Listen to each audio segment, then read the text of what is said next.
নমস্কার এভরিওয়ান, সবাইকে ওয়েলকাম করছি নতুন একটি রেসিপি দেখার জন্য।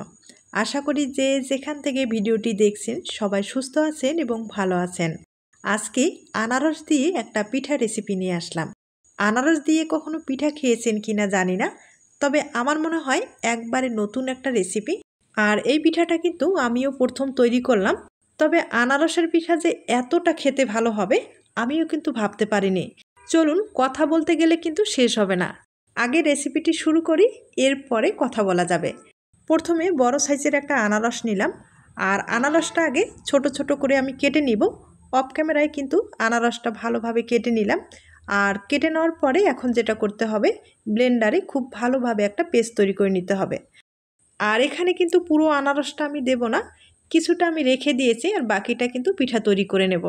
আপনারা বেশি করে পিঠা তৈরি করলে পুরো আনারসটাই কিন্তু ব্যবহার করতে পারেন। এখন এই আনারসের পেস্টটা ভালোভাবে কিন্তু চেলে নিতে হবে। এই পেস্টটা তৈরি করার সময় আমি কিন্তু জল ব্যবহার করিনি, আর যদি লাগে পরে দেওয়া যাবে। এখন খুব ভালোভাবে আমি চেলে নিব।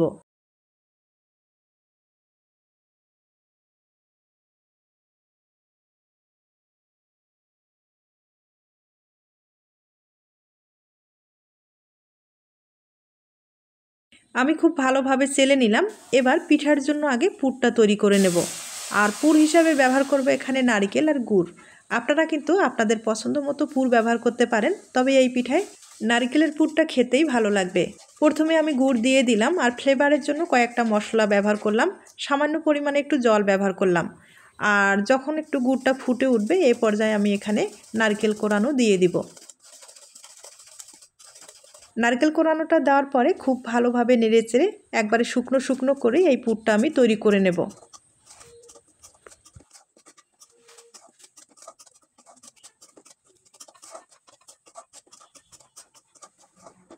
নারকেলের পুরটা খুব ভালোভাবে তৈরি করে নিলাম।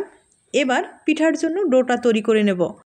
আনারসের পেস্টটা কিন্তু কড়াইয়ে দিয়ে দিলাম, আর সামান্য পরিমাণে একটু জল দিয়ে দিব। আর জলের পরিমাণটা কিন্তু একবারে কম করে দিতে হবে, না হলে আনারসের যে ফ্লেভারটা সেটা কিন্তু পিঠায় পাওয়া যাবে না। আমি একবারে কম করে দিয়ে দিলাম। আর এখন কিন্তু ভালোভাবে নেড়েচেড়ে নিতে হবে। তবে এই পেস্টটা বেশি করে জাল দিয়ে ঘন করবেন না, সামান্য পরিমাণে বলক আসলেই কিন্তু এখানে চালের গুঁড়ো অথবা আটা ময়দা দিয়ে একটা ডো তৈরি করে নিতে হবে। আমি সামান্য পরিমাণে লবণ ব্যবহার করলাম। এরপরে হালকা একটু বলক আসা পর্যন্ত অপেক্ষা করে নেব।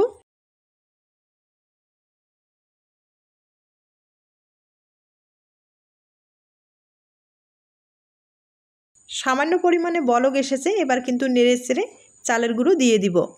আর এটা শুকনো চালের গুঁড়ো, আতপ চালের গুঁড়ো। আর আমি আবারও বলছি, আপনারা চাইলে কিন্তু আটা অথবা ময়দা দিয়ে এই ডোটা তৈরি করে নিতে পারেন। আর চালের গুঁড়োটা হলে কিন্তু পিঠাটা একটু খেতে বেশি ভালো লাগবে। ডোটা আমি তৈরি করে নিলাম, আর এখন এই ডোটা একটা প্লেটে আমি ঢেলে নিব।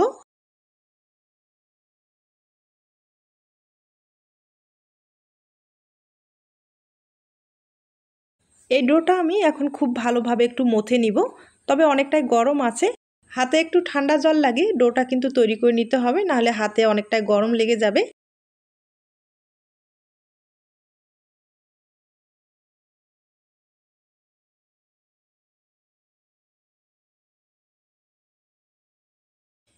ডোটা আমি খুব ভালোভাবে তৈরি করে নিলাম, আর এখন পিঠার ডিজাইনটা তৈরি করে আপনাদের দেখিয়ে দিচ্ছি।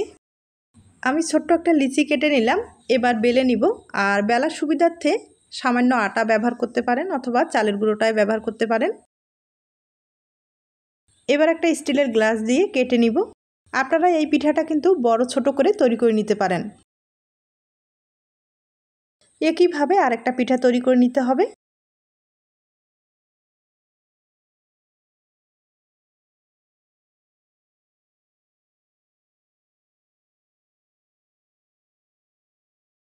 এবার আমি নারকেলের পুর দিয়ে দিব। আর নারকেলের পুর একটু বেশি করে দিলে পিঠাটা খেতে ভালো লাগবে। আর চারিপাশে ভালোভাবে সমান করে দিতে হবে। এবার সামান্য একটু আটা আমি পেস্ট তৈরি করে নিলাম, পিঠাটার চারিপাশে একটু লাগিয়ে দিতে হবে। এবার আমি আরেকটা পিঠা দিয়ে দিব, আর খুব ভালোভাবে বসাতে হবে।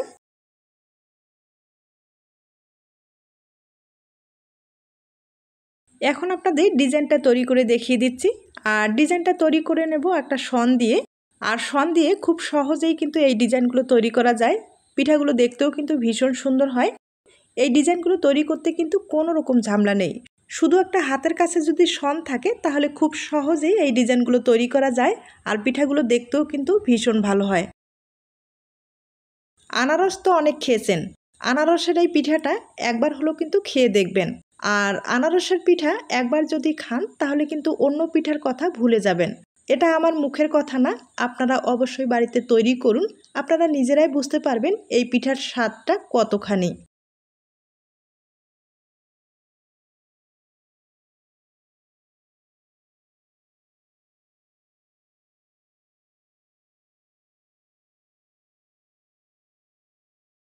পিঠাটা আমি তৈরি করে নিলাম। এবার সাইডের ডিজাইনটাও আমি তৈরি করে দেখিয়ে দিচ্ছি।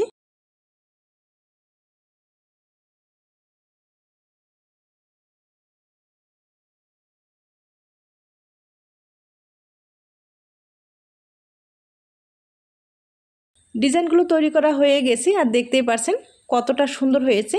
খুব ইজিভাবে কিন্তু এই ডিজাইনটা তৈরি করা যায় আর পিঠাটা দেখতেও কিন্তু ভীষণ সুন্দর হয়েছে। একইভাবে সবগুলো পিঠাই আমি তৈরি করে নিলাম। এবার পিঠাগুলো আমি ভাপিয়ে নেব আর কিছুটা পিঠা আমি তেলে ভেজে দেখিয়ে দেব। প্রথমে আমি কয়েকটা পিঠা ভাপিয়ে নেব। তবে এই পিঠাগুলো অনেকটাই কিন্তু হালকা আর ভাপিয়ে নিতে বেশি সময় লাগবে না, 10 মিনিটের মতো ভাপিয়ে নিলেই হয়ে যাবে। চুলার আঁচটা হাই হিট করে দিয়ে 10 মিনিটের মতো ভাপিয়ে নিলেই পুরোপুরি কিন্তু সিদ্ধ হয়ে যাবে।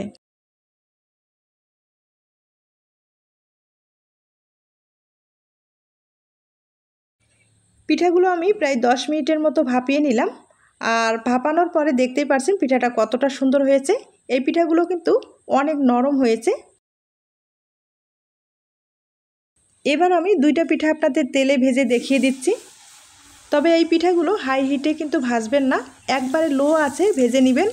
আর হাই হিটে ভাজলে কিন্তু পুরোটাই লাল হয়ে যাবে, অথবা পিঠার ভিতরটা কিন্তু পুরোটাই কাঁচা থেকে যাবে। তাই হালকা আছে ভেজে নেবেন, একবারে মুচমুচে করে। আমি কিন্তু একবারে মুচমুচে করে ভেজে নিলাম। আর ভেজে নেওয়ার পরে দেখতেই পাচ্ছেন পিঠাটা কতটা সুন্দর হয়েছে।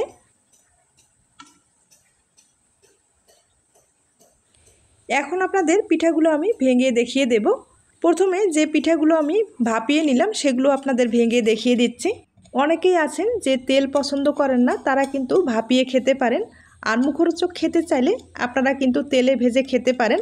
তবে এই পিঠাগুলো আপনারা ভাপিয়েই খান অথবা তেলে ভেজে খান, দুইটাই কিন্তু দুর্দান্ত স্বাদ। আমি চাচ্ছি দুইটাই কিন্তু আপনারা ট্রাই করুন। আর অবশ্যই একটা কমেন্ট করতে ভুলবেন না আপনার পিঠাটা কীরকম হয়েছে।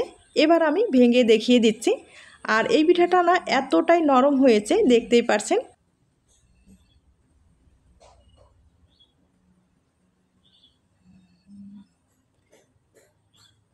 এবার আমি ভাজানো পিঠাটা আপনাদের ভেঙে দেখিয়ে দিচ্ছি।